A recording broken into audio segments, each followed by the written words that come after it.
ప్రభువును రక్షకుడైన యేసుక్రీస్తు నామంలో చేరువచ్చిన దేవుని పిల్లలందరికీ నా హృదయపూర్వక వందనాలు తెలియజేస్తున్నాను. దగ్గర నుండి దూరం నుండి ఈ యొక్క పాటలు వర్తమానం ఆలకిస్తున్న వారందరూ కూడా ప్రభు యేసుక్రీస్తు నామంలో శుభములు తెలియజేస్తున్నాను. ఈ రాత్రి వేళ సువార్త ధ్యానముగా లూకా సువార్త 16వ అధ్యాయంలో 19 నుండి 31 వరకు ఉన్న భాగాన్ని, మనందరికీ తెలిసిన వచ్చిన భాగాన్ని కొన్ని తలంపులు ఈ సువార్తకు అనుకూలంగా అందించాలని నేను ఆశ కలిగి ఉన్నాను. ఒకసారి ఆ పూర్తి భాగాన్ని నేను చదువుతాను. బైబిల్ ఉన్నవారు జాగ్రత్తగా మీరు తెరిచి గమనించాలని మనం చేస్తున్నాను. ధనవంతుడు ఒకడు ఉండెను. అతడు ఓదా రంగు బట్టలను సన్నపనార వస్త్రములను ధరించుకొని ప్రతిదినము బహుగా సుఖపడుచుండువాడు. లాజరును ఒక దరిద్రుడు ఉండెను. వాడు కురుపులతో నిండిన వాడై ధనవంటి ఇంటి వాకిట పడి ఉండి అతని బల్ల మీద నుండి పడి రొట్టె ముక్కలతో ఆకలి తీర్చుకొనగోరెను. అంతేకాక కుక్కలు వచ్చి వాని కురుపులు నాకెను. ఆ దరిద్రుడు చనిపోయి దేవదూతల చేత అబ్రహాము రొమ్మున ఆనుకొనుటకు కొనుపోబడెను. ధనవంతుడు కూడా చనిపోయి పాతి పెట్టబడెను. అప్పుడు అతడు పాతాళంలో బాధపడుచు కన్నులెత్తి దూరం నుండి అబ్రహామును అతని రొమ్మున ఆనుకొని ఉన్న లాజరును చూచి, తండ్రివైన అబ్రహామా, నా యందు కనికరపడి తన వ్రేలు కొనను నీళ్ళలో ముంచి నా నాలుకను చల్లార్చుటకు లాజరును పంపుము. నేను ఈ అగ్ని జ్వాలల్లో యాతన పడుచున్నానని కేకలేసి చెప్పాను. అందుకు అబ్రహాము, కుమారుడా, నీవు నీ జీవిత కాలం ముందు నీకిష్టమైనట్టు సుఖమును అనుభవించితివి, అలాగనే లాజరు కష్టమును అనుభవించినని జ్ఞాపకము చేసుకున్నాము. ఇప్పుడైతే వాడు ఇక్కడ నెమ్మది పొందుచున్నాడు, నీవు యాతన పడుచున్నావు. అంతేగాక ఇక్కడ నుండి మీ యొద్దకు దాటగోరు వారు దాటి భోజాలుకున్నట్లును, అక్కడ వారు మా యొద్దకు దాటి రాజాలుకున్నట్లును మాకును మీకును మధ్య మహా అగాధం ఉంచబడి ఉన్నదని చెప్పాను. అప్పుడు అతడు, తండ్రి, అలాగైతే నాకు 5 సహోదరులు ఉన్నారు. వారు ఈ వేదనకరమైన స్థలమునకు రాకుండా వారికి సాక్ష్యం ఇచ్చుటకై నా తండ్రి ఇంటికి వారిని పంపవలనని నిన్ను వేడుకొనుచున్నానెను. అందుకు అబ్రహాము, వారి యొద్ద మోషేయు ప్రవక్తలను ఉన్నారు, వారి మాటలు వినవలనని అతనితో చెప్పగా, అతడు, తండ్రివైన అబ్రహామా, అలాగనవద్దు. మృతుల్లో నుండి ఒకడు వారి యొద్దకు వెళ్ళిన ఎడల వారు మారు మనసు పొందురని చెప్పాను. అందుకు అతడు, మోషేయు ప్రవక్తలు చెప్పిన మాటలు వారు వినని ఎడల మృతులోని ఒకడు లేచినను వారు నమ్మరని అతనితో చెప్పిన నేను. దేవుడు ఈ మాటలు మన కొరకు దీవించినట్లుగా చిన్ని ప్రార్థన చేసి నేను కూడా వాక్య ధ్యానాన్ని మనం చేద్దాం. సర్వకృపానిధి మా తండ్రి, నీ వందనాలు, స్తోత్రాలు, స్తుతులు చెల్లిస్తున్నాం. మరొకసారి నీ వాక్యం యొద్దకు మేము వచ్చి ఉన్నాం ప్రభా. మరి సర్వలోకమునకు రక్షకుడు అయిన మీరు మిమ్మల్ని గురించిన సువార్త ప్రకటించడం గొప్ప ధన్యకరమైన అంశం. అన్ని వర్తమానాల కంటే శ్రేష్టమైనది, దివ్యమైనది సువార్తమానం. స్పష్టమైన మాటలు నా నోట మీరు ఉంచండి. మీ ఆత్మ సహాయాన్ని ఇచ్చి ఆదుకోండి. ప్రజలకు మేలు కలిగించండి. వినువారికి రక్షణ అనుగ్రహించండి. సమస్తం మీ స్వాధీనంలో ఉంచుకోండి. యేసు ప్రభు నామమున అడిగి వేడుకొనుచున్నాం తండ్రి, ఆమేన్. ఈ భాగము మనము బాగా వచ్చిన భాగము. ఈ సందర్భము మనం ఆలోచించినట్లయితే 16వ అధ్యాయంలో ప్రభువైన యేసుక్రీస్తు వారు శిష్యులతో మాట్లాడటం ప్రారంభించాడు. అపనమ్మకస్తుడైన గృహ నిర్వాహకుడు, డబ్బు విషయంలో అపనమ్మకముగా ఉన్నవారు, ధనం విషయంలో అపనమ్మకముగా ఉన్నవారు దేవుని సేవించలేరు, దేవుని తృణీకరించేవారని, అంతేకాకుండా వారు వెళ్ళేది దేవుని దగ్గరికి కాదు అన్న సంగతులు 13వ వచనం వరకు చెప్పాడు. 14వ వచనంలో మనం చూస్తే ధనాపేక్ష కలిగిన పరిశీలి మాటలు విని ఆయన అపహాసించినట్టుగా మనం చూస్తున్నాం. ఇక్కడ 2 అపనమ్మకత్వాల గురించి ప్రభువైన యేసుక్రీస్తు వారు స్పష్టంగా చెప్పాడు. 1 ధనం విషయంలో అపనమ్మకత్వం, 2 స్త్రీ విషయంలో అపనమ్మకత్వం. కింద చెప్పాడు, తన భార్యను విడనాడి మరొకతను వివాహం చేసుకుని ప్రతివాడును వ్యభిచరించుచున్నాడు. భర్తను విడనాడి భర్తను విడిచిన దాన్ని వివాహం చేసుకునేవాడు వ్యభిచరించుచున్నాడు. 1వ వచనం నుంచి 18వ వచనం వరకు ప్రభువైన యేసుక్రీస్తు వారు చెప్పిన రెండు ప్రాముఖ్యమైన సంగతులు కాంటెక్స్ట్ మనం చూస్తే, ఆ టెక్స్ట్ని మనం ఆలోచిస్తే అపనమ్మకత్వం అనేది ఎంత భయంకరమైనదో చెప్పాడు. ధనం విషయంలో అపనమ్మకంగా ఉన్నవారు, తన వైవాహిక జీవితం విషయంలో అపనమ్మకంగా ఉన్నవారు, వారు పరిసయ్యులైనా శాస్త్రులైనా, వారు ఇశ్రాయేలీలైనా లేకపోతే ఎవరైనప్పటికీ కూడా వారు దేవుని రాజ్యంలోనికి వెళ్ళరు అనేది ప్రభువైన యేసుక్రీస్తు వారి యొక్క ప్రబోధ. అయితే 19వ వచనం నుంచి 31వ వచనం వరకు ఒక వ్యక్తిని గురించి సుదీర్ఘంగా యేసు ప్రభు చెప్పిన సందర్భాన్ని మనం చదువుకున్నాం. ఈ రెండు విషయాల్ని ఆయన పురస్కరించుకుని, అంటే ఈ శాస్త్రులు పరిసయ్యులు అనే వ్యక్తులు ధనాపేక్షతో రగిలిపోతున్నారు. దేవుని కంటే ధనమును ఎక్కువగా ప్రేమించి ఆయనను తృణీకరిస్తున్నారు. ఆయన నామానికి అవమానకరంగా జీవిస్తున్నారు. అందుకే ఇద్దరు యజమానులకు మీరు దాసులుగా ఉండలేరు అని ప్రభువు చాలా స్పష్టంగా అక్కడ చెప్పాడు. మీరు ఒకరిని తృణీకరిస్తారు, ఒకరిని ప్రేమిస్తారు అని ప్రభువైన యేసుక్రీస్తు వారు చెప్పినట్టుగా మనం స్పష్టంగా గమనిస్తున్నాం. కాబట్టి ఈ ధనాపేక్షతో రగిలిపోతున్న ఈ శాస్త్రులకి పరిసయ్యులకి మీలాంటి కేటగిరీ ఒకడు ఉన్నాడు. ఒకప్పుడు వారి యొక్క దుస్థితి ఎలా ఉన్నదో మీకు తెలియచేయాలని ఈ విషయాన్ని ప్రభువైన యేసుక్రీస్తు వారు వారితో చెప్పినట్టుగా మనం గమనిస్తున్నాం. 19వ వచనం నుంచి 31వ వచనం వరకు ఉన్న భాగము ధనవంతుడు లాజరుని గురించిన వృత్తాంతము.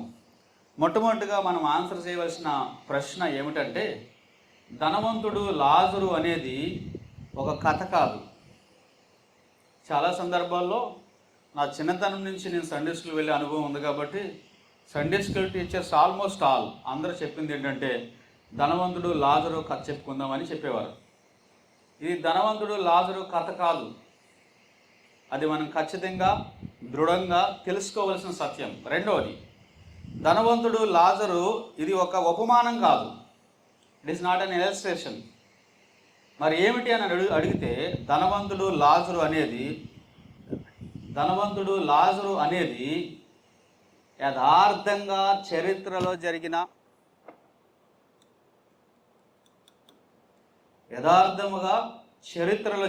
ఒక వృత్తాంతం. మరి ఎలా తెలుసుది ఇది వృత్తాంతము చరిత్ర అని? మీరు పారాబుల్స్ మీరు చూస్తే ప్రభువైన యేసుక్రీస్తు వారు చాలా ఉపమానాలు చెప్పారు. ఏ ఉపమానంలో కూడా పేర్లు మీకు కనబడవు. ఒక తండ్రికి ఇద్దరు కుమారులు ఉన్నారు, ఒకడు పెద్దవాడు ఒకడు చిన్నవాడు అని రాయబడింది. వారి పేర్లు ఉన్నాయా? లేవు. ఆయన ఉపమాన రీతిగా చెప్పాడు. 10 మంది కన్యకులు ఉన్నారు, 5గురు బుద్ధి గలవారు, 5గురు బుద్ధి లేనివారు. వారి పేర్లు ఉన్నాయా? లేవు. విత్తువాడు విత్తనములు పట్టుకుని విత్తుటకు బయలు వెళ్ళారు అని మాట చూస్తున్నాం. ఆయన పేరు ఉందా? లేదు. చాలా ఉపమానాలు ఉన్నాయి. ఏ ఉపమానంలో పేర్లు మనకి కనబడవు, కానీ ఈ వృత్తాంతంలో రియల్ క్యారెక్టర్స్ మనకు కనబడతారు. చూద్దామా ఎవరున్నారు? ఇక్కడ లాజరు అనే పేరు ఉంది, ధనవంతుడు అనే పేరు రాయబడలేదు. ఎందుకు రాయబడలేదో ఒకసారి మనం ఆలోచిద్దాం. లాజరు అనే ఒక రియల్ క్యారెక్టర్ ఉన్నట్టుగా మనం గమనిస్తాం. తర్వాత అబ్రహాము అనే పేరు ఉన్నది, మోషే పేరు ఉన్నది. 3 ముఖ్యమైన పేర్లు దీంట్లో మనకు కనబడుతున్నాయి. 1 లాజరు పేరు కనబడుతుంది, 2 అబ్రహాం పేరు కనబడుతుంది, 3 మోషే పేరు కూడా కనబడుతుంది. వీళ్ళందరూ కూడా real characters. They are not myth. అంటే వాళ్ళొక ఒక మాయ కాదు. చరిత్రలో వారికంటూ ఒక స్థానము, ఒక స్థలము, ఒక ప్రయారిటీ ఉన్న వ్యక్తులు ప్రభువైన యేసుక్రీస్తు వారు తెలియచేస్తున్నారన్నమాట. అంటే దీని అర్థం ఏమిటి? ప్రభువైన యేసుక్రీస్తు వారు గతంలో జరిగిన ఒక వాస్తవికమైన ఘట్టాన్ని ఈ ధనాపేక్షతో రగిలిపోతున్న, అపనమ్మకత్వంతో రగిలిపోతున్న, వివాహ జీవితంలో నమ్మకత్వం లేని వారికి చెప్తున్నారన్నమాట. మీలా జీవించి మీలాగే బ్రతికి అతని పరిస్థితి ఏమైందో మీరు తెలుసుకోవాలని ఈ చరిత్రను యేసుక్రీస్తు చెప్తున్నారు. ఎవరి దగ్గరైనా యేసు ప్రభు మాట్లాడిన మాటలో ఎర్రని అక్షరాలతో ఉన్న బైబిల్ ఉంటే ఈ భాగం అంతా కూడా పూర్తిగా రెడ్గా ఉంటుంది. కారణం ఏంటంటే నేరుగా ప్రభు అయిన యేసుక్రీస్తు చెప్పిన వాస్తవికమైన సంగతులు, చరిత్రలో జరిగిన వాటిని ఆయన దివ్య స్మృతులతోటి మానవ జాతికి ఆయన తెలియచేస్తున్నాడు. ప్రభువైన యేసుక్రీస్తు వారు పరలోకం కోసం ఎంత మాట్లాడాడో పాతాళం కోసం కూడా అంతే ఎంఫటిక్గా ఆయన మాట్లాడాడు. యేసు క్రీస్తు వారు పాతాళం కోసం మాట్లాడిన సార్లు మరే ప్రవక్త కూడా మాట్లాడలేదు. పాతాళము దాని యొక్క వివరాలు, పాతాళము దాని యొక్క విషయాలన్నీ కూడా స్పష్టంగా యేసు ప్రభు మాట్లాడినట్టుగా మనం గమనిస్తున్నాం. మనల్ని భయపెట్టడానికి కాదు, కానీ అది వాస్తవం, ఎవరు విస్మరించలేని సత్యం. కాబట్టి ఒక వ్యక్తి ఇలా జీవిస్తే అతని యొక్క అంతిమముగా అతడు ఎక్కడికి వెళ్తాడో యేసు ప్రభు చెప్పారు. ఒకవేళ వేరేలా జీవిస్తే అతడు ఎక్కడికి వెళ్తాడో ప్రభు యేసు క్రీస్తు వారు ఈ వృత్తాంతం చెప్పినట్టుగా మనం గమనిస్తున్నాం. ఫస్ట్ విషయం మనం క్లారిఫై చేసాం. ఒకటి, ఇది కథ కాదు, కథ అనుకుని మోసపోవద్దు. 2, ఇది ఉపమానం కాదు. 3, ఇది వాస్తవికమైన చరిత్రలో జరిగింది అని మనం చెప్పవచ్చు. ఎప్పుడు జరిగిందో మనం ఇతిమిద్దంగా చెప్పలేం, కానీ ఒక చిన్న క్లూ మనకి ఇక్కడ దొరుకుతుంది. ఇక్కడ రాయబడింది, మోషే ప్రవక్తలు అక్కడ ఉన్నారు అన్న మాట అబ్రహాము ఎవరితో చెప్తున్నాడు? లాజరుతో చెప్తున్నాడు. మోషే ప్రవక్తలు అక్కడ ఉన్నారు. కొత్త నిబంధనలో మోషే పేరు ఎప్పుడొచ్చినా మనం దాన్ని లా తీసుకుంటాం అన్నమాట. మోషేక్ లా, మోషే యొక్క ధర్మశాస్త్రం రాయబడి ఉండగా ప్రవక్తల పరిచర్య జరుగుతున్న కాలంలో ఈ వృత్తాంతం జరిగి ఉండవచ్చు అనేది ఎక్కువ మంది యొక్క అభిప్రాయం. వాస్తవానికి జరిగిన చరిత్ర మాత్రం వాస్తవం. ఇది జరిగింది. ఇద్దరు వ్యక్తుల యొక్క వారి జీవన విధానాన్ని బట్టి వారి గమ్యం నిర్ణయించబడింది. మరి ఇప్పుడు మనం దీన్ని ఎందుకు ధ్యానించాలంటే మన జీవన విధానాలు వారిద్దరితో పోల్చుకున్నప్పుడు మన గమ్యం కూడా నిర్దేశించబడుతుంది. వారి లోకంలో ఉండగా వారు తీసుకున్న నిర్ణయాలను బట్టి, వారు ఎంచుకున్న మార్గాన్ని బట్టి వారి అంతిమ గమ్యము నిర్ణయించబడి ఉండగా ఈరోజు ఈ రాత్రి వేళ దేవుని మాటలు వింటున్న మీరందరూ కూడా మీరు తీసుకునే ఈ నిర్ణయాలను బట్టి మీ అంతిమ స్థానము లేదా స్థలము నిర్ణయించబడుతుంది. ఎందుకు ధనవంతుడు పాతాళానికి వెళ్ళిపోయాడు? ఎందుకు లాజరు పరదేశుకు వెళ్ళాడు లేదా అబ్రహాము రొమ్ముకు వెళ్ళాడు? ఈ 2 ప్రశ్నలకు మనము జవాబు వెతకాలి. ధనవంతుడైనందుకు పాతాళానికి వెళ్ళిపోయాడా, లేదా వేరే కారణాలు ఏమైనా ఉన్నాయా? లాజరు బేదవాడైనందుకు పరదేశుకు వెళ్ళాడా, వేరే కారణాలు ఏమైనా ఉన్నాయా? దేవుడు ఏమన్నా ధనవంతులందరినీ పాతాళానికి, బేదలందరినీ పరలోకానికి పంపించాలని ఆశతో ఉన్నాడా? కాదు. ఆ 2 కాదు. దేవుడు ఒక స్పష్టమైన అవగాహన ఈ యొక్క భాగంలోంచి మనం కలిగి ఉండాలి. ధనవంతులు పాతాళానికి వెళ్ళిపోవాలని, దరిద్రులు పరదేశానికి వెళ్ళడానికి God is not a communist. దేవుడు నీతిగల న్యాయాధిపతి. తన యందు భయభక్తులు కలిగిన వారిని, తన యందు విశ్వాసం కలిగిన వారిని ఆయన తీసుకెళ్లే స్థలమే పరలోకము లేదా పరదేశు. చూడండి, ఇద్దరు జీవన విధానాలు ఎలా ప్రారంభమయ్యాయో 19వ వచనంలో మనం చూస్తాం. నాకు ఇవ్వబడిన సమయంలోనే నేను ముగిస్తాను. దైవదాసులు మన వెనకాల ఉన్నారు, వారు దేవుని వర్తమానం అందిస్తారు. 19వ వచనము ఆరంభం మనం చదువుకుందాం. ధనవంతుడు ఒకడు ఉండెను, అతడు ఓదారంగు బట్టలను సన్నపునార వస్త్రములను ధరించుకుని ప్రతిదినము బహుగా సుఖపడుచుండువాడు. ఇతని యొక్క జీవన విధానం రాశారనమాట. అతడు ధనవంతుడు, మంచి వస్త్రాలు వేసుకుంటున్నాడు. అతడు ధనవంతుడు, మంచిగా ఆ ధనాన్ని అనుభవిస్తున్నాడు అన్న మాట మనం గమనిస్తున్నాం. ఓదారంగు బట్టలు సన్నపునార వస్త్రాలు ధనవంతులు వేసుకునే అనమాట. మంచి బట్టలు వేసుకోవడం తప్పంటారా? మంచి ఇల్లు కట్టుకోవడం తప్పంటారా? మంచి కారు కొనుక్కోవడం తప్పంటారా? ఉంటే దొంగిలించి మనం అలాంటి పని చేయకూడదు, అన్యాయం చేసి అలాంటి పని చేయకూడదు, మోసగించి అలాంటి పని చేయకూడదు. కానీ ఒకవేళ కొనుక్కోగల సామర్థ్యం ఉంటే కొనుక్కుని దాన్ని ఆనందించడంలో తప్పలేదు. లేని వారిని తృణీకరించకూడదు, చిన్న చూపు చూడకూడదు, ఉందని గర్వించకూడదు. కానీ ఉన్న సదుపాయాలతో మనము సౌకర్యంగా ఉండడం దేవుడు ఏమాత్రం కూడా మనల్ని తప్పుగా ఎంచడు. అతడు ధనవంతుడు, అతని ధనాన్ని అతడు వాడుకుంటున్నాడు, అదేమీ తప్పులేదు. అతడు మంచి ధనవంతుడు, మంచి వస్త్రాలు, మంచి సౌకర్యాలు, సదుపాయాలు కలిగి ఉన్నాడు. అది దాన్ని బట్టి అతడు జీవిస్తున్నట్టుగా మనసు, అతని యొక్క లైఫ్ స్టైల్ అది. అతడు పాతాళానికి వెళ్ళడానికి అతడు మంచి వస్త్రాలు వేసుకున్నందువల్ల కాదు. సన్నపునార వస్త్రాలు కానీ, ఓదారంగు వస్త్రాలు కానీ అతని సుఖం కానీ అతని పాతాళానికి తీసుకెళ్ళదు. వేరే కారణాలు ఉన్నట్టుగా ఈ భాగాన్ని మనం పరిశీలిస్తే మనకు అర్థమవుతాయి. లాజరు కోసం కూడా రాయబడింది, అతడు దరిద్రుడు అని రాయబడింది. లాజరు ఎవరంటే అండి 20వ వచనం, లాజరు అని ఒక దరిద్రుడు ఉండేను అని రాయబడింది. అతడు దరిద్రుడే కాదు, అతడు అనారోగ్యవంతుడు. అక్కడ కూడా రాయబడింది, వాడు కురుపులతో నిండిన వాడై ధనవంతుని ఇంటి వాకిట పడి ఉన్నాడు అన్న మాట చూస్తున్నాం. ఇతను పేదవాడు. పేదవాడు అనడం కంటే బేదవాడు వేరు, దరిద్రుడు వేరు. బేదవాడు అంటే ఇల్లు లేనివాడు, వాకులు లేనివాడు అని అర్థం. కానీ దరిద్రుడు అంటే ఇల్లు వాకులతో పాటు ఎవరు లేనివాడిని దరిద్రుడు అంటారు. అలా నాన్నవారు ఎవరు లేరు అన్నవారినే దరిద్రులు అంటారనమాట. ఇతడు అంత కడు దరిద్రుడిగా మనకు కనబడుతున్నాడు. ఇది వారి యొక్క జీవన విధానం కోసం ప్రభు అయిన యేసుక్రీస్తు వారు చెప్పిన ఇన్ఫర్మేషన్. ఇతడు బహుధనవంతుడు, ఇతడు కడు పేదవాడు. వీళ్ళిద్దరి జీవన విధానాలు ఇలా ఉండగా 22వ వచనంలో ఒక మలుపు మనం చూస్తాం. ఇద్దరి జీవితాల్లో వచ్చిన ఒక తలుపు మనకి కనబడుతుంది. ఏంటది చూడండి. ఆ దరిద్రుడు చనిపోయి దేవదూతల చేత అబ్రహాము రొమ్మున ఆనుకొనుటకు కొనుపోబడెను. ధనవంతుడు కూడా చనిపోయి పాతి పెట్టబడెను. అప్పుడు అతడు పాతాళంలో బాధపడుచు కన్నులెత్తి దూరం నుండి అబ్రహామును అతని రొమ్మున ఆనుకున్న లాజర్ని చూసి, 22వ వచనం కీవర్స్గా మనం చూడాలన్నమాట. ఏంటాకి దరిద్రుడు చనిపోయేను అని రాయబడింది.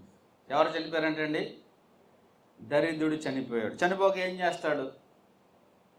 ఆరోగ్యం లేదు, ఆహారం లేదు, ఇల్లు లేదు, వస్త్రాలు లేవు, చలి దేశం, ఇంటి వాకిట పడి ఉన్నాడు, కుక్కలొచ్చి కురుపులు నాగుతున్నాయి. ఎంతకాలం బతుకుతాడు? చనిపోయాడు. దరిద్రుడు చనిపోయాడు అన్నమాట రాయబడినట్టుగా మనం చూస్తున్నాం. కానీ అక్కడ విచిత్రం ఏంటంటే దాని తర్వాత రాయబడింది ధనవంతుడు కూడా చనిపోయిను అని రాయబడింది. ధనవంతులు కూడా చచ్చిపోతారా?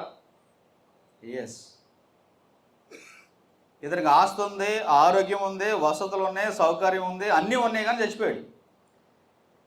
మరణము అనేది కనికరము లేనిది అని ప్రతి వ్యక్తి గమనించాలి. నువ్వు ధనవంతుడువా, దరిద్రుడువా, ముక్కుపచ్చలారని దంపతుల, యవనస్తుల, పిల్లల, గర్భిణీ స్త్రీల, పాలిచ్చు బాల్యంతల అనే కనికరం మరణానికి ఉండదు.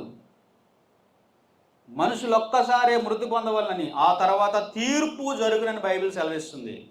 మరణము అనేది అందరికీ సంప్రాప్తమవుద్ది. అది బైబిల్ చెప్పే సత్యం.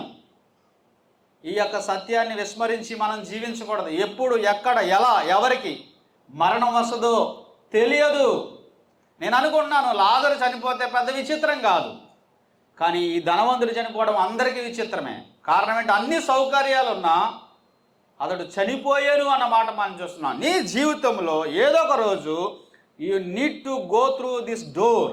ఈ యొక్క మరణము అనే మార్గము గుండా ప్రతి వాళ్ళు వెళ్ళాలి. ప్రతి మానవుడు వెళ్ళవలసిన ద్వారం అది. ఒకవేళ మరణిస్తే నువ్వెక్కడికి వెళ్తావు? మందిరములో ఉన్నావు, చాలాసార్లు సువార్త విన్నావు, యేసు ప్రభుని గురించిన సమాచారం అయితే నీ మనసులో ఉంది, కానీ హృదయంలో ప్రభు రాలేదు. నీ హృదయాన్ని ప్రభువుకు నువ్వు ఇవ్వలేదు. పాపం పట్ల ఉన్న మక్కువ, మమకారం నిన్ను క్రీస్తుకు దూరం చేసింది కదా. ఒకవేళ ఈ ధనవంతుడు చనిపోయినట్లుగా ఆకస్మికంగా ఏ విధమైన క్లూస్ లేకుండా చచ్చిపోతే నువ్వు ఎక్కడికి వెళ్తావు? ఈ ప్రశ్న మనం వేసుకోవాలి. భయపెట్టాలని కాదు, వాస్తవికమైన సత్యం. మరణం అనే దానికి ఎవరికి కూడా నేను మరణించను పలానా రోజు వరకు అని చెప్పలేదు. కారణం ఏంటంటే మరణము ఎప్పుడు ఎలా వస్తుందో మనకు తెలియదు. ధనవంతుడు చనిపోయాను, ధనవంతుడు కూడా చనిపోయాను అన్న మాట రాయబడింది. ధనవంతుడు చనిపోయినట్టుగా మనం గమనిస్తున్నాం. లాజరు చనిపోయాడు, కానీ ఏం చేయలేదు లాజర్ని. అక్కడ ఒక మాట చూడండి, ఆ దరిద్రుడు చనిపోయాను అన్న మాట రాయబడింది, కానీ ధనవంతుడు కూడా చనిపోయి పాతి పెట్టబడిన అని రాయబడింది. లాజర్ని పాతి పెట్టారా? లాజర్ని పాతి పెట్టలేదు, కానీ ధనవంతుని పాతి పెట్టారు. లాజర్ని ఎందుకు పాతి పెట్టలేదు? తనకి ఎవరున్నారు పాతి పెట్టడానికి? సాధారణంగా నెల్లూరు వంటి టౌన్లో శీతాకాలం కానీ యాసకాలం కానీ కొన్ని సందర్భాల్లో రోడ్డు పక్కన కొంతమంది పడుకుని ఉంటారు.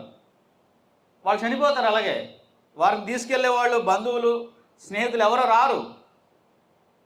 మున్సిపాలిటీ వారో లేకపోతే కార్పొరేషన్ వాళ్ళు తీసుకెళ్ళి ఎక్కడో దాన్ని ఖననం చేస్తారు. అంత బీదవాడు, అంత పేదవాడు. ఆ దరిద్రుడు లాజరు. కానీ ధనవంతుడు కదా, ఇతనికి చాలామంది ఉన్నారు, మార్బలం ఉంది, చాలామంది స్నేహితులు ఉన్నారు, బంధువులు ఉన్నారు, అందరూ ఉన్నారు. అతన్ని పాతి పెట్టారన్నమాట మనం గమనిస్తున్నాం.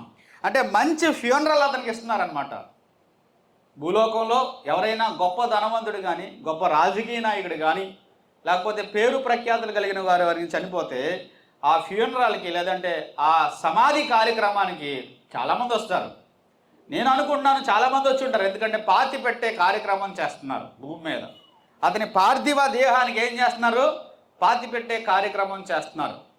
ఇలాంటి మైక్ పెట్టి ఉండొచ్చు, సభ పెట్టి ఉండొచ్చు, వచ్చిన వాళ్ళందరూ వాయిస్తారు కదా చచ్చిపోయిన తర్వాత. చాలా ఎక్కువ అబద్ధాలు ఎక్కడ చెప్తారంటే కాఫిన్ ముందు చెప్తారు.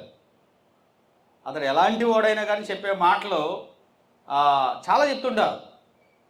అది వాస్తవం ఏమన్నది ఇక్కడ మనకి రాయబడింది. అతడు ధనవంతుడు, అతడు ఆస్తి కలిగిన వాడు, బహు కుబేరుడు. కానీ అతనికి మంచి ఫ్యూనరల్ జరుగుతుంది భూమి మీద, మంచి వీడ్కోలు సభ పెట్టారు, అతని పార్థివ దేహానికి చేయవలసినవన్నీ చేస్తున్నారు. చాలామంది వచ్చారు, చాలా విషయాలు చెప్పారు, కానీ అతడు మంచి స్థలానికి వెళ్ళలేదు అన్నమాట గుర్తుపెట్టుకోవాలి.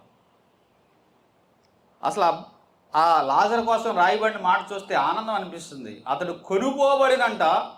చూడండి ఆ మాట. ఆ దరిద్రుడు చనిపోయి దేవదూతల చేత అబ్రహాము రొమ్మున ఆనుకున్నటకు కొనిపోబడెను అన్న మాట రాయబడింది. కానీ ఇతడు పాతి పెట్టబడను అన్న మాట రాయబడింది. ఒక ఆయనేమో కొనిపోబడ్డాడు, ఒక ఆయనేమో పాతి పెట్టబడ్డాడు. ఇంకో మాటలో చెప్పాలంటే ఒక ఆయన కొనిపోబడ్డాడు, ఒక ఆయన దిగిపోయాడు. ఏ గుంపులో ఉన్నామో ఆలోచించండి.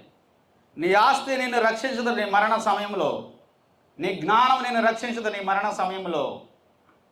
నీకున్న డబ్బు, అందం, మార్బలం, మంది, ఉద్యోగం, వ్యాపారం, వ్యవసాయం ఏవైనా కానీ ఆ ప్రత్యేకతలేవి కూడా మరణానికి అడ్డు కావు, పాతాళం నుంచి నిన్ను తప్పించలేవు.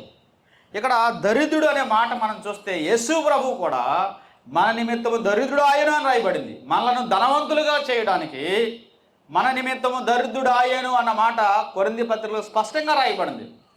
దేవదూతలు సైన్యము కలిగిన ఆయన శిలువ మీద కనీసం ఆయన వెంబడి ఎవ్వరూ లేరు, మరణాన్ని ఒంటరిగా ఎదుర్కొన్నాడు. కారణమే తెలుసా? నీవు ధనవంతుడు కావాలని, క్రీస్తునందు నీవు దేవుని వద్దకు చేరాలని, పాప క్షమాపణ పొందాలని, ప్రభు బిడ్డగా చేయబడాలని ఆయన దరిద్రతను అనుభవించాడు. పుట్టుక నుంచి మరణం వరకు కూడా. పేదవాని అంటే ఆయన పుట్టాడు, ఆయన అర్పించింది గువ్వలే. ఆయన జీవిత కాలం అంతా సామాన్యంగా జీవించాడు. అతని మరణము కూడా చూడండి.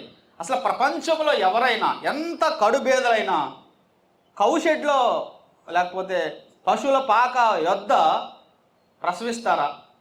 ఎప్పుడైనా చూసారా? కనీసం పేదవారైనా ఇంట్లోనో లేకపోతే హాస్పిటల్లోనో నెలవైన వారి దగ్గర ప్రసవిస్తారు కదా. ఆయన ఎంత తక్కువ స్థాయి తీసుకున్నాడో చూడండి. మరణం కూడా ఆయన ఎంత హీనమైన మరణం పొందాడో చూడండి. ఒకసారి వేమాత్య గారు చెప్పారు, ఆయన బాధతో బాధపడుతూ హృదయం పగిలి ఉన్నప్పుడు తన తల వాల్చుకుంటా ఏదీ లేదంట, తన భుజం తప్ప. ఎప్పుడైనా హృదయం భారంగా ఉందనుకోండి, హృదయం బాధతో ఉందనుకోండి, దుఃఖంతో ఉందనుకోండి, మనం ప్రేమించే వారి యొక్క ఒడిలో తలపెట్టుకుని బాధ చెప్పుకోవాలనుకుంటాం. కానీ యేసుక్రీస్తుకి ఎవరు లేరంట. ఆయన తల తన భుజం మీద పెట్టి ఆయన చనిపోయినట్టుగా రాయబడింది. ఆయన దరిద్రుడైంది ఎందుకో తెలుసా? నిన్ను ధనవంతునిగా చేయడానికి.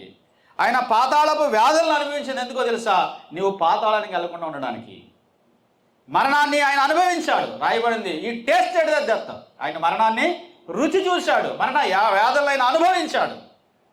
నీవు అనుభవించిన అవసరం లేదు. రాత్రి వేళ నీ హృదయాన్ని ప్రభువుకి ఇస్తే, లేదు పాపం బాగుంది, లోకం బాగుంది, ఈ నటన బాగుంది, ఈ పరిస్థితి బాగుందని అపనమ్మకత్వంలో జీవిస్తే నువ్వెన్ని రమ్యమైన వర్తమానాలు విన్నా నీ ఆత్మ రక్షించబడదు. వెళ్ళిపోయింది ఎవరు? పరిచయలు కోసం చెప్తున్నాడు ఈ బాధ, ఈ యొక్క వృత్తాంతాన్ని. ఆయన వారు ధనాపేక్షతో రగిలిపోతున్నారు, మనీ పట్ల వారు అపనమ్మకత్వం చూపిస్తున్నారు, వైవాహిక జీవితంలో అపనమ్మకత్వం చూపిస్తున్నారు. ఇలాంటి వాడు ఒకడు ఉన్నాడని వారికి తెలియజేస్తున్నాడు. జాగ్రత్తగా ఆలోచించండి. మన ధనము మనల్ని రక్షించాడు. అసలు ఆ ధనవంతుడు ఎందుకు పాతాళానికి వెళ్ళాడు? Why rich man went into hell? First reason చూద్దాం. చూడండి, 25వ వచనంలో అబ్రహాము అతనితో చెప్పాడు, మొట్టమొదటి కారణం. అందుకు అబ్రహాము, కుమారుడా, నువ్వు నీ జీవిత కాలమంతా నీకిష్టమైన సుఖం అనుభవించితివి అన్నాడు. ఎందుకు పాతాళానికి వెళ్ళాడు? ధనవంతుడు అయినందుకు కాదు, ఓదా రంగు వస్త్రాలు వేసుకున్నందువల్ల కాదు, సన్నపు నార బట్టలు వేసుకున్నందువల్ల కాదు, తనకిష్టమైన సుఖానికి అలవాటు పడ్డాడు. తన కళ్ళు చూసినవి అనుభవించాడు, తన ఒళ్ళు కోరుకున్నది అతడు అనుభవించాడు. ఇష్టానుసారమైన జీవితానికి, విచ్చలవిడి జీవితానికి అలవాటు పడ్డాడు. తను పుట్టించినవాడు, పోషించినవాడు, సంరక్షించినవాడు ఉన్నాడు అన్న సంగతి మరిచిపోయాడు. ఒక దినాన లెక్క చెప్పాలన్న సంగతి మరిచిపోయాడు. అతడు అబ్రాహాము చాలా స్పష్టంగా చెప్పాడు, నా కుమారుడే, కానీ నీ ఇష్టానికి అలవాటు పడ్డావు, నీ ఇష్టానుసారంగా జీవిస్తున్నావు. మా ఊర్లో ఒక అబ్బాయి ఉండేవాడు, రోజు తాగేవాడు. అలా ఆవిడ ఎంత కష్టపడేదో. ఎందుకు తాగుతున్నామని అడిగితే ఆయన చెప్పేది ఏంటంటే, ఎవరి దగ్గర దొంగిలించి తాగట్లేదు, నా సొంత సొమ్ము, నా రెక్కల కష్టార్జితం తాగుతున్నాను అనేవాడు. ఇష్టానుసారమైన జీవితానికి అలవాటు పడి, ఇష్టానుసారంగా బ్రతికి, దేవుని గురించిన సంగతులు మరిచి, అసలు ఈ దేహం మనది కాదని బైబిల్ చెప్తుంది. మనం దేవునికి లెక్క చెప్పాలి. మనుషుడు ఈ లోకంలో జీవించిన తర్వాత అవి మంచివైనా సరే, చెడ్డవైనా సరే, అది విశ్వాసులకు రాయబడింది. మనం చూస్తే అవిశ్వాసులు కూడా దేవుని తీర్పులోనికి వస్తారు. నువ్వు లెక్క చెప్పాలి. లెక్కలేని తనంగా తిరిగితే దేవుడు ఊరుకునేవాడు కాదు. నీకు ఆరోగ్యం ఇచ్చాడు, ఆయుష్ ఇచ్చాడు, అంతస్తు ఇచ్చాడు, సదుపాయాలు ఇచ్చాడు, అవకాశాలు ఇచ్చాడు. ఇవి లేని వారు చాలామంది ఉన్నారు. అయితే ఈ ధనవంతుడు పాతాళానికి ఎందుకు వెళ్ళిపోయాడంటే తన ఇష్టానుసారమైన సుఖానికి అలవాటు పడ్డాడు. డబ్బు ఉంది చేతిలో, ఏది కావాలన్నా 5 నిమిషాల్లో అతడు అనుభవించగలడు, తెచ్చుకోగలడు. ఆ కారణాన్ని బట్టి విచ్చలవిడితనానికి అలవాటు పడి తన ఇష్టానుసారంగా జీవించాడు. నీకు ఇష్టమైన సుఖం అనుభవించితివి అని అబ్రహాము చెప్పాడు. అందుకు ఇప్పుడు నువ్వేం చేస్తున్నావు? యాతన పడుతున్నామా? ఈరోజు నీకు ఇష్టం కొంత సుఖాన్ని తేవచ్చేమో, కానీ ఒకరోజు అది తీసుకొచ్చే కష్టాన్ని అనుభవించలేవు. అది ఎంత కష్టాన్ని నీకు తీసుకొస్తుందో, ఎంత నష్టాన్ని నీకు తీసుకొస్తుందో ఆ రోజు నువ్వు అనుభవించలేవు. ప్రభువైన యేసుక్రీస్తు వారి నందు విశ్వాసం ఉంచు. శరీరం, పాపం, లోకం నిన్ను ఆకర్షించవచ్చు. పాపంలో కొంతకాలం సుఖం నీకు కనబడవచ్చు. అందుకే బైబిల్ రాయబడింది, అల్పకాలము పాప భోగము అని. పాపములో భోగం ఉన్నది, భోగం అంటే సుఖం, సంతోషం ఉన్నది, ఆనందం ఉన్నది. అది అల్పకాలమే. అది నిన్ను కాటు వేయకముందే, నీ జీవితాన్ని మొత్తం చిరిమేయకముందే నువ్వు యేసు ప్రభుని విశ్వాసం ఉంచాలి. ఈ ధనవంతుడు పాతాళానికి వెళ్ళిపోవడానికి మొట్టమొదటి కారణం ఏంటంటే అతడు తనకిష్టమైన సుఖాన్ని అనుభవించి. అబ్రహామే చెప్పాడు, నా కుమారుడా, నీ జీవిత కాలం అంతా కూడా నీకిష్టమైన సుఖాన్ని అనుభవించిన కారణాన్ని బట్టి ఇప్పుడు నువ్వు యాతన పడుచున్నావు అని చెప్పాడు. 30వ వచనం చదువుదాం ఒకసారి. 2వ కారణం మనం చూద్దాం. 30వ వచనం. అతడు, తండ్రివైన అబ్రహామా, అలాగనవద్దు, మృతులోని ఒకడు వారి యొద్దకు వెళ్ళిన యెడల వారు మారు మనసు పొందుదురని చెప్పాను. అబ్రహాముతో ఈ యొక్క ధనవంతుడు చెప్పిన మాట ఏంటంటే, నాకు 5 సహోదరులు ఉన్నారు, వారు ఇక్కడికి రాకుండా ఉండాలంటే నువ్వు లాజర్ను పంపిస్తే వారు ఏం పొందుతారంట? మారు మనసు పొందుతారు అని చెప్పాడు. అంటే ధనవంతుడు పాతాళానికి ఎందుకు వెళ్ళాడు? మారు మనసు పొందినందు వెళ్ళాడా, పొందకపోయినందువల్ల వెళ్ళాడా? ఇతనికి అర్థమైపోయింది. అక్కడికి వెళ్ళిన తర్వాత ధనవంతుడికే అర్థమైపోయింది. కారణం ఏంటో తెలుసా? నాకు 5 ఉన్నారు, వాళ్ళు నాలాగే జీవిస్తున్నారు. మరి వాళ్ళు నాన్న సంపాదించారో లేకపోతే వీళ్ళు సంపాదించుకున్నారో నాకు తెలియదు, కానీ ఆస్తి బహుధనవంతులు వీళ్ళు. కానీ ఇతడు ఎలా జీవించి చనిపోయాడో వాళ్ళు అలాగే జీవిస్తున్నాడు. ధనవంతునికి ఉన్న ఒకే ఒక ఆశ, ఒకే ఒక కోరిక ఏంటంటే వాళ్ళు ఇక్కడికి రాకూడదు, వాళ్ళు మారు మనసు పొందాలి. నేను మారు మనసు పొందకొచ్చేసాను, మారు మనసును తిరస్కరించిన కారణాన్ని బట్టి వచ్చేసాను. వాళ్ళు ఇక్కడికి రాకుండా ఉండాలంటే వారు మారు మనసు పొందాలి. నువ్వు లాజర్ను పంపించు అని అడుగుతున్నాడు. అర్థమైందా? మారు మనసు పొందకపోతే, మీ హృదయాన్ని ప్రభువుకి ఇవ్వకపోతే, ఈ సువార్తమానం వింటున్నప్పుడు చాలాసార్లు మీరు విన్నారు, మరొకసారి మీకు ఈ వర్తమానం వినపడుతున్నప్పుడు మారు మనసు విషయమై నీ నిర్ణయం ఏంటి? ప్రభు అని యేసుక్రీస్తు వారిని చేర్చుకునే విషయంలో నీ నిర్ణయం ఏంటి? మారు మనసు పొందకపోతే ధనవంతుడు వెళ్ళే స్థలానికి మనం వెళ్ళిపోతాం. రోమాపత్రిక 2వ అధ్యాయం 4వ వచనం చూడండి. రోమాపత్రిక 2వ అధ్యాయం 4వ వచనంలో ఈ విధంగా మనకు రాయబడింది. లేదా దేవుని అనుగ్రహము మారు మనసు పొందుటకు నిన్ను ప్రేరేపించున్నదని ఎరగక ఆయన అనుగ్రహ ఐశ్వర్యమును సహనమును దీర్ఘశాంతమును తృణీకరించెదవా? ఇది ప్రశ్న. దేవుని అనుగ్రహం మారు మనసు పొందుటకు నిన్ను ప్రేరేపించుచున్నదని ఎరగక. ఎందుకు దేవుడు ప్రేరేపిస్తాడు? దేవుని అనుగ్రహం, పరిశుద్ధాత్ముడు పాపమును గురించి, నీతిని గురించి, రాబోయే తీర్పును గురించి నిన్ను ప్రేరేపిస్తూ ఉంటాడు. నీ హృదయాన్ని తడుతూ ఉంటాడు. నువ్వు చూస్తున్నది, నువ్వు చేస్తున్నది, నువ్వు వెళుతున్నది సరైనది కాదు, దాని అంతం నరకం అని నీకు తెలియచేస్తూ ఉంటాడు. కానీ నీవు ఎర్రగక వెళ్ళిపోతే, కింద 4వ వచనంలో 5వ వచనంలో రాయబడింది, తృణీకరిస్తావా అని అడిగాడు. ఆయన సహనాన్ని, ఆయన దీర్ఘశాంతాన్ని తృణీకరిస్తావా? ఏం కావట్లేదులే, ఎన్ని చేసినా పర్లేదులే, తర్వాత చూసుకుందాంలే అని నీ హృదయాన్ని అపవాది కఠినపరుస్తూ ఉంటాడు. అపవాది ప్రేరణకు నీవు కఠినమైపోతావా? లేకపోతే ప్రభు అనే యేసుక్రీస్తు ఇచ్చిన ఈ సువార్త ద్వారా పరిశుద్ధాత్ముడు నీ హృదయాన్ని ప్రేరేపిస్తున్నప్పుడు నువ్వు ఒప్పుకొని వస్తావా? తృణీకరించాలి, అంగీకరించాలి. రెండిట్లో ఏదో జరగాలి. నువ్వేం చేసి వెళ్ళిపోతావు ఈ రాత్రి నిర్ణయించుకో. ఒకవేళ పరిశుద్ధాత్ముడు నీతో మాట్లాడి నీ హృదయాన్ని తాకి ఈ పరిస్థితి నీదే అని నీకు అర్థమైనప్పుడు అంగీకరిస్తావా, తృణీకరిస్తావా? నీ యొక్క చేతిలోనే ఉన్నది. అడుగుతున్నాడు, తృణీకరిస్తావా? ఆయన సహనాన్ని, ఆయన దీర్ఘశాంతాన్ని, ఆయన ఇంకా ఎంతో సహనంగా వెయిట్ చేస్తున్నాడు నీ కోసం. ఈ సంఘంలో ఎంత సువార్త మీకు ప్రకటించబడలేదు, ఎన్నిసార్లు ఈ మాటలు మీరు వినలేదు, ఎందుకు కఠినం చేసుకుని వెళ్ళిపోతున్నారు? రాయబడి చూడండి.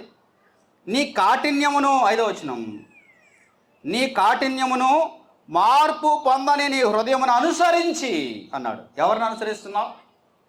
ప్రభువుని అనుసరించాలా? కఠినమైన మార్పు లేని నీ హృదయాన్ని అనుసరించాలా? హృదయం కోసం ఏం రాయబడింది బైబిల్లో?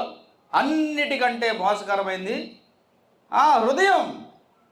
నీ హృదయాన్ని అనుసరించి, నీ హృదయ ఆలోచనలు అనుసరించి మార్పు లేని కఠినమైన ఆ పాపపూరితమైన నీ హృదయ ప్రేరణలకు నువ్వు అప్పగించుకుంటే నువ్వు మారు మనసు పొందలేవు.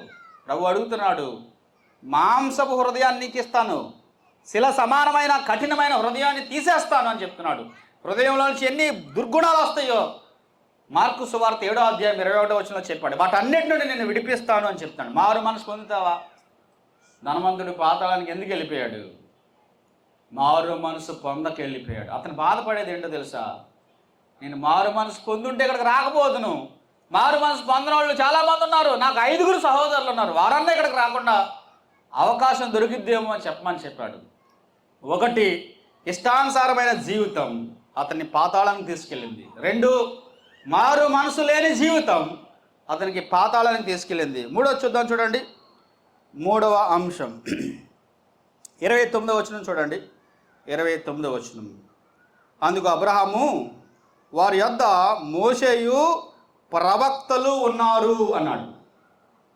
వారి యొద్ద ఎవరున్నారంటండి? మోషేయు ప్రవక్తలు ఉన్నారు అని చెప్పాడు. చెప్పిన తర్వాత వారి మాటలు వినవలేను అని చెప్పాడు. ఎవరి మాటలు వినాలంటండి? కింద 5 ఉన్నారు. వారు ఎవరి మాటలు వినమని అంటున్నాడు?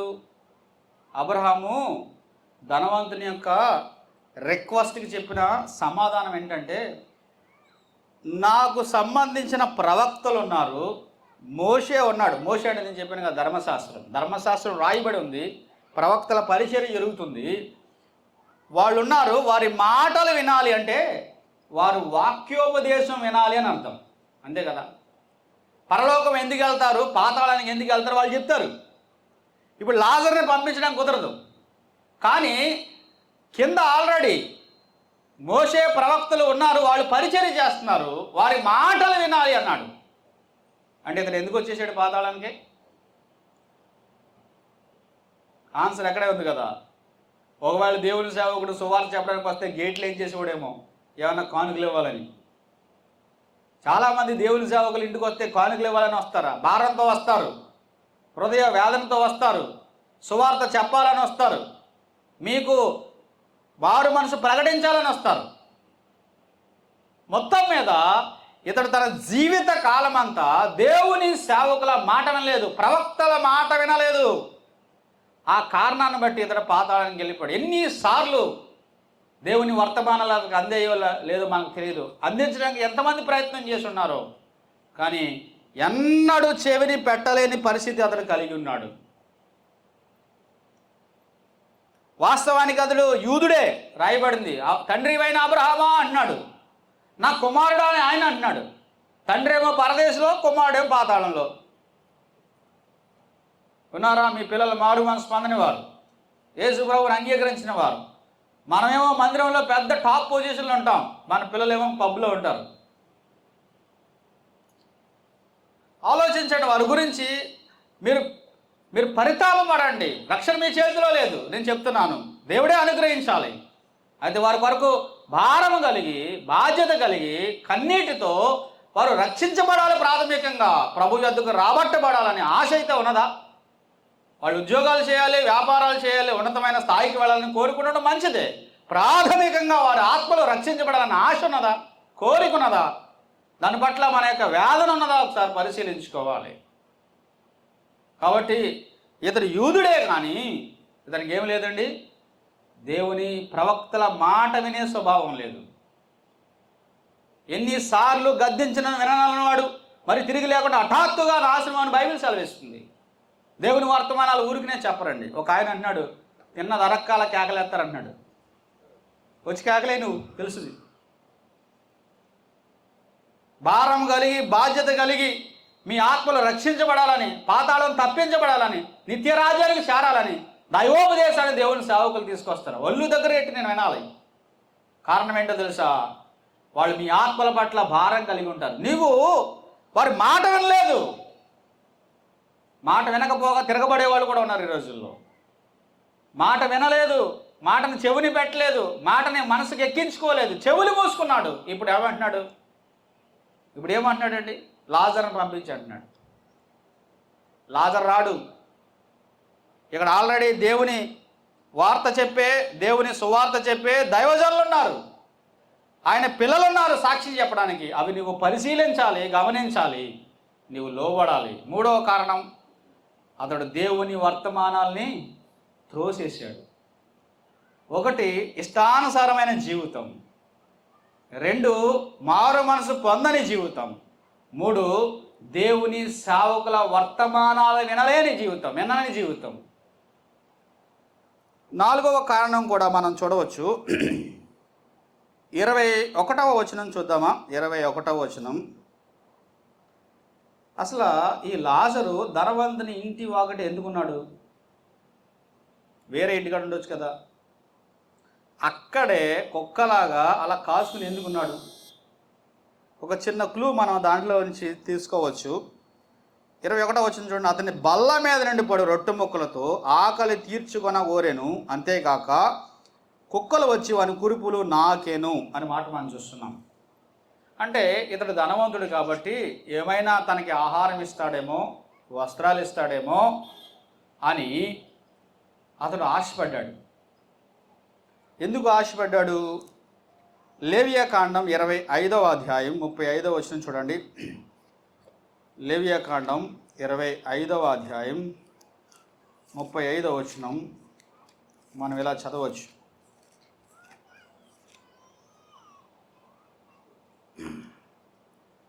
పరవాసి అయినను అతిథి అయినను నీ సహోదరుడు ఒకడు భేదవాడై నిరాధారుడై నీ వద్దకు వచ్చిన యెడల నీవు వానికి సహాయము చేయవలెను, అతడు నీ వలన బ్రతుకవలెను. నీ దేవునికి భయపడి అతని వద్ద వడ్డీనైనను తీసుకొనకూడదు, నీ సహోదరుడు నీ వలన బ్రతుకవలేను అని రాయబడింది. ఇక్కడ యూదులకు ధర్మశాస్త్రంలో రాయబడిన ఆజ్ఞ ఏంటంటే, నీ సహోదరుడు కానీ ఒకవేళ పరవాసి కానీ భేదవాడైపోయి ఆహారానికి వస్త్రాలకు కూడా లేని అంత పేదవాడై నీ వద్దకు వస్తే నువ్వేం చేయాలి? అతనికి సహాయం చేయాలి. ఈ పిల్లల్ని అటు ఇటు తిరగకుండా కంట్రోల్ చేయండి అమ్మా.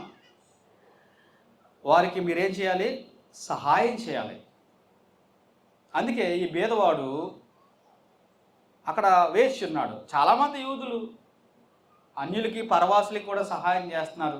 ఒకవేళ ఈ లాజరు కూడా యూదుడనేమో మనకు తెలియదు, వివరాలు రాయబడలేదు. ఇతడు నా సహోదరుడు కదా, నాకు సహాయం చేస్తాడేమో, కనీసం నా ఆకలి తీరుస్తాడేమో అనుకుని అక్కడ వేచి ఉన్నాడు. కానీ ఇక్కడ రాయబడిన మాట ఏంటి? అతని బల్లమెంచుపడు రొట్టె ముక్కలతో ఆకలి తీర్చుకున్న గోరేను అని ఉందా? ఆకలి తీర్చుకున్నాడని ఉందా? ఆకలి తీర్చుకున్న గోరేనంట. కనీసం తిని మిగిలిపోయింది పెట్టలేదు. అతను చిరిగిపోయిన వస్త్రాలు ఇవ్వలేదు. అతను రసి కారుతున్న పుళ్ళను చూసి కుక్కలు లాగుతుంటే అలా చూశాడే కానీ అతడు ఎన్నడూ ఈ బీదవాడిని పట్టించుకోలేదు. పరవాసికైనా కనికరం చూపించాలి, మరి సహోదరుడికి మరీ ఎక్కువ చూపించాలి కదా. ఒకవేళ సహోదరుడైతే చూపించు, పరవాసి అయినా చూపించాలి కదా. కానీ ఈ బీదవాడికి ఏ విధమైన సహాయం చేయలేదు. అతని యొక్క హృదయం ఎంత కఠినంగా ఉందో చూడండి. బైబిల్లో రాయబడింది మనకు తెలుసు కాడ, బీదలను కనికరించేవాడు యెహోవాకు అప్పు ఇచ్చేవాడు. వడ్డీ బాగుంటుంది, నమ్మకం వస్తుంది. కనికరించాలి కదా. అతని యొక్క పాషాల హృదయం. ఒకవేళ ఏమనుకున్నాడో నాకు తెలియదు. అతడు బాగు చేయించుకోమని కనీసం ఒక 100 రూపాయలు ఇవ్వలేదు. అతడు పాడేసిన వస్త్రాలు ఇవ్వలేదు. అతని ఆహారం కూడా ఏమాత్రం ఇతనికి కడు పేదరికంలో అతడు చనిపోయాడు. ఇది కాఠిన్యం కాదా? అంటే ధర్మశాస్త్రంలో ఇతడు యూదుడే కదా, ఇతనికి ధర్మశాస్త్రం రాయబడి ఉన్నది కదా. అతడు దాన్ని చదివినట్లయితే దాన్ని అతడు ఖచ్చితంగా ఆచరించాలి కదా. అంటే ఇతడు ధర్మశాస్త్రాన్ని కూడా త్రోసేశాడు. దైవ గ్రంథం ఉన్నప్పటికీ చదవనేవారు, దైవ గ్రంథం ఉన్నప్పటికీ దాన్ని లక్ష్య పెట్టనేవారు, దైవ గ్రంథం ఉన్నప్పటికీ దాన్ని త్రోసివేసేవారు పాతాళానికి వెళ్తా పరలోకానికి వెళ్తారా? దేవుని సేవకుల మాట వినవలేదు నువ్వు, నీ ఇష్టానుసారంగా జీవించడం నువ్వు ఆరంభించావు, మారు మనసు పొందలేదు, నువ్వు దేవుని గ్రంథాన్ని నువ్వు పఠించలేదు, ఆ కారణాన్ని బట్టి నువ్వు పాతాళానికి వెళ్ళిపోయావు అని అబ్రహాము చెప్తున్నాడు. అర్థమైందా? పాతాళానికి వెళ్ళిపోయాడు. పాతాళంలో ఏముందో ప్రభువు చెప్పాడు. అసలు వాస్తవానికి పాతాళం యొక్క రియల్ పిక్చర్ యేసు ప్రభు చెప్పినట్టు ఎవరు చెప్పలేదు. కారణం ఏంటంటే ప్రకటన గ్రంథం 1:14 ఇలా రాయబడింది, మరణం యొక్కయు పాతాళ లోకం యొక్కయు తాళం చేతులు నా స్వాధీనంలో ఉన్నాయని చెప్పాడు. ఆయన కొంత ఓపెన్ చేసి చూపిస్తున్నాడు అనమాట. నా సెల్ మీకు ఇస్తే వాడుకోగలదురా? ఎందుకని? దీని లాక్ నా దగ్గర ఉంది. ప్రవక్తలు పాతాళం కోసం అక్కడ ఇక్కడ చిన్న రెఫరెన్స్లు చెప్పారు. అది లోతైనది, అది తన ప్రార్థనను ఆవమలే పైకి లేచేది, అది పాడైన స్థలము, అది అపరిమితముగా నోరు తెరిచినదని రాశాడు. కానీ అసలు రియల్గా పాతాళంలో ఏముంటుందో యేసుప్రభు చెప్పాడు. పాతాళానికి వెళ్ళిన వాడి యొక్క పరిస్థితి, దుస్థితి ఎంత ఘోరంగా ఉంటుందో యేసుప్రభు చెప్పాడు. చూడండి, అతడు పాతాళానికి వెళ్ళిపోయాడు. ఈరోజు ఈ రాత్రి వాళ్ళ వర్తమానం వింటున్నా నీవు ఎంత కాలము దేవుని నిర్లక్ష్య పెడతావు, ఎంత కాలము వెన్ను చూపుతావు, ఎంత కాలము అలక్ష్యంగా ఉంటావు ఆలోచించుకో. ధనాపేక్షతో రగిలిపోతున్న ఆ పరిసయులు, వైవాహిక జీవితంలో అపనమ్మకస్తులైన వారు ఎక్కడికి వెళ్తారో ఈ వృత్తాంతాన్ని యేసుప్రభు వారితో చెప్తున్నాడు. నమ్మకత్వం లేని, నాణ్యత లేని, యథార్థత లేని, పరిశుద్ధత లేని వారి పట్ల ప్రభువు యేసుక్రీస్తు వారు చెప్తారు. పైకి బాగున్నారు, అంతరంగంలో వారి యొక్క స్వభావం చాలా ఘోరంగా ఉన్నట్టుగా ఇక్కడ రాయబడింది. అతడు పాతాళానికి వెళ్ళిపోయినట్టుగా మనం గమనిస్తున్నాం. ధనవంతునికి ఉన్న ఒకే ఒక ఆశ, పాతాళానికి వెళ్ళిన తర్వాత అతని ఆస్తి కాదు, అతని అంతస్తు కూడా కాదు. అతడు ఏమంటున్నాడు తెలుసండి? ఇక్కడికి ఎవరూ రాకూడదు అంటున్నాడండి. ఎంత మంచి కోరిక! ధనవంతుడు పాతాళంలో చాలా ప్రార్థనలు చేశాడు, కానీ ఒకటి ఆన్సర్ అవ్వలేదు. తెలుసా మీకు ఆ సంగతి? నాకు నా నాలిక పిడిచికట్టిపోతుంది, నా నాలికను చల్లార్చుటకు లాజర్ని పంపించు అని అడిగాడు. కుదరదు అన్నాడు ధనవంతుడు అబ్రాహాము. పోనీ లాజర్ని భూలోకానికి పంపించన్నాడు, కుదరదు అన్నాడు. ఎన్నో ప్రార్థన చేశాడు, ఒక్క ప్రార్థన ఆన్సర్ కాలేదు. ఈరోజు ఈ రాత్రి వేళ చిన్ని ప్రార్థన చేస్తే, ప్రభువా నేను పాపిని, పాతాళం నుంచి నన్ను తప్పించు, రక్షకుడా నీ రక్తంతో నన్ను కడుగు, శుద్ధి చేయి అని యథార్థంగా పశ్చాత్తాపంతో చిన్ని ప్రార్థన చేస్తే పెద్ద పరలోకం నీకు వస్తుంది. అక్కడికి వెళ్ళిన తర్వాత ఎంత పొడుగు ప్రార్థన చేసినా పని అవదు. పాతాళం ఎలాంటి ప్లేస్ అంటే మన ప్రార్థనలు ఆలకించబడని ప్లేసు. పాతాళం ఎలాంటి స్థలం అంటే మన ప్రార్థనలకు జవాబు రాని స్థలం. బైబిల్లో నీరు చాలా సందర్భాల్లో వాక్యానికి పోల్చబడింది. ఇతడు ఏమంటున్నాడు, నాకు ఒక్క లాజర్ని పంపించి తన వ్రేలి కొన నీటిలో ఉంచి నా నాలికను చల్లార్చడానికి పంపించమంటున్నాడు. దాహం వేస్తే ఎన్ని నీళ్ళు అడుగుతారు మనం? ఏళ్ళు ముంచి నా నోట్లో పెట్టంటామా? ఏమంటాం? ఒక బాటిల్ నీళ్ళు ఇవ్వండి, ఒక గ్లాస్ నీళ్ళు ఇవ్వండి అంటాం. ఇతడు తన వ్రేలి కొన నీటిలో ఉంచి నా నాలుకను చల్లార్చడానికి, ఒకవేళ వాక్యంగా మనం తీసుకుంటే ఒక ముక్క చెప్పండి నేను మారుమనసు పొందుతా అంటాడు అన్నమాట. అక్కడికి వెళ్ళిన తర్వాత ఇక్కడేమో ప్రవాహంగా దేవుని వాక్యం నీ మీద నుంచి పొర్లి పారుతుంటే నువ్వు తాగలేదు, తడవలేదు, దాన్ని అంగీకరించలేదు, తిరస్కరించావు. అక్కడికి వెళ్ళిన తర్వాత ఒక ముక్క చెప్తే ఎవరు చెప్తారు నీకు? నాలిక కాలిపోతుందంట. ఏం కాలిపోతుంది? నాలిక. ఎందుకు నాలిక కాలిపోతుంది? భూలోకంలో ఉండగా నీ నాలికను యేసు ప్రభువు అని ఒప్పుకోలేదు నీవు. ఆయన నామధేయము నీ నాలిక మీదకి రాలేదు.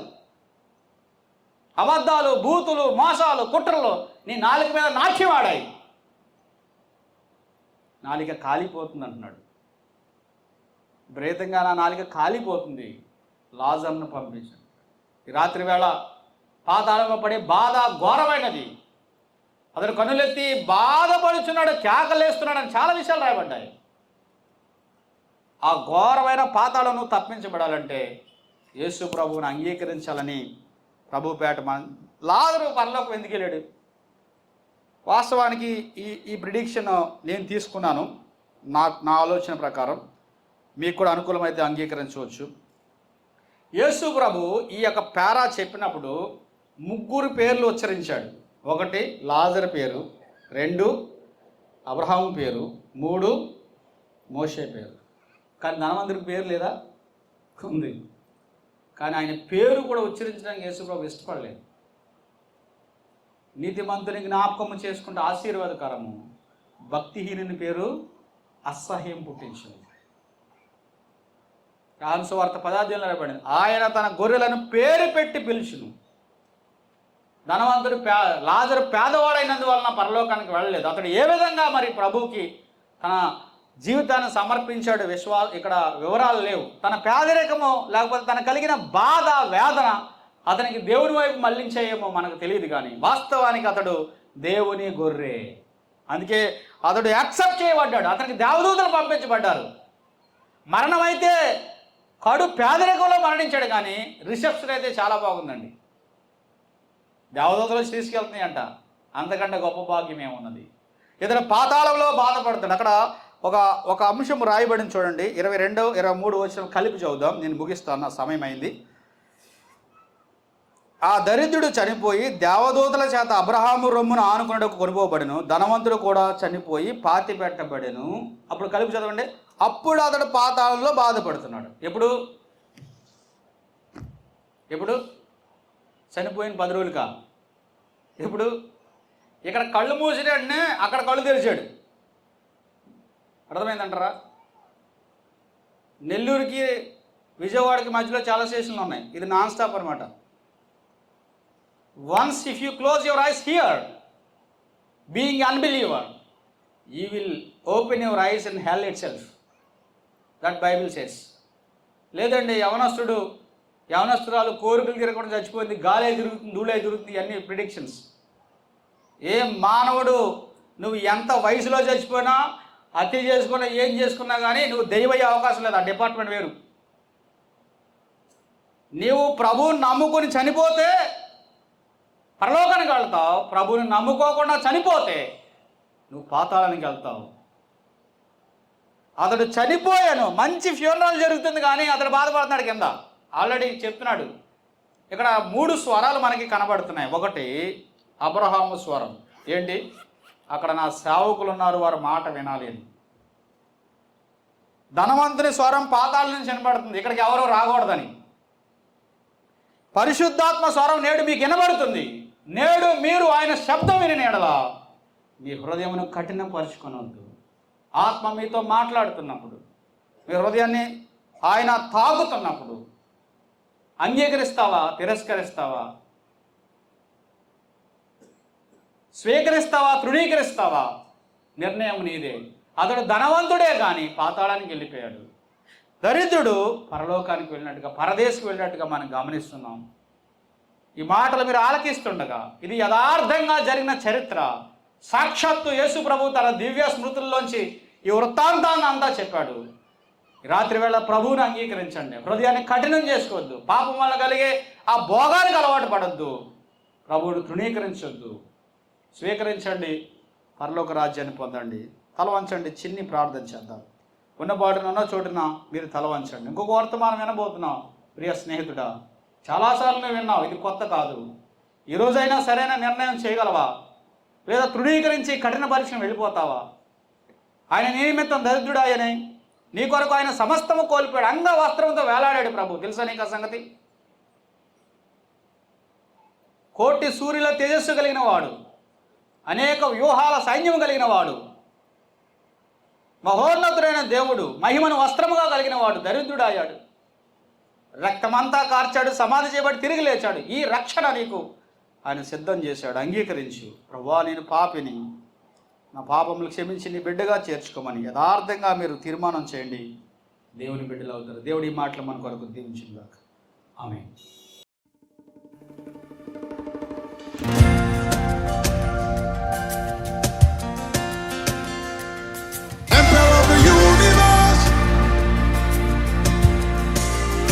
Master